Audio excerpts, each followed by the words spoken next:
राज्यात विधानसभा निवडणुकीसाठी मतदान सुरू असतानाच नवी मुंबईत नेरूळमध्ये एका गाडीत संशयास्पद वस्तू आढळून आल्यानं खळबळ उडाली होती. या प्रकरणी आता मोठा खुलासा झालाय. नेरूळमधील शिवाजीनगर परिसरात मतदान केंद्राबाहेरच एका गाडीत लॅपटॉप जॅमर सारखं साहित्य आढळलं होतं. मतदान मशीन हॅक करणारी यंत्रणा असावी या संशयावरून तुर्भे पोलिसांनी गाडीसह एकाला ताब्यातही घेतलं होतं.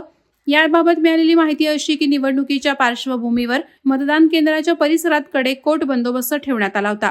नेरूळमध्ये शिवाजीनगर परिसरात एका गाडीत काही संशयास्पद हालचाली आढळून आल्या.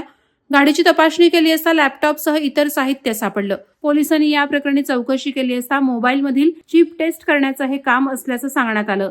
ही सर्व यंत्रणा टेस्टिंगसाठीची असल्याचं संबंधित कर्मचाऱ्यानं सांगितलं. पोलिसांनी गाडीतून जप्त केलेल्या या सर्व वस्तू मार्कोस प्रायव्हेट लिमिटेड कंपनीच्या आहेत. याचा वापर करून मोबाईलमधील चिप टेस्ट करण्याचं काम केलं जातं. त्याच टेस्टिंगची सर्व यंत्रणा असल्याचं समोर आल्याने असं कोणतंही मतदान यंत्रणा हॅक करण्यासाठी आणलेल्या वस्तू नसल्याचे समोर आले आहे.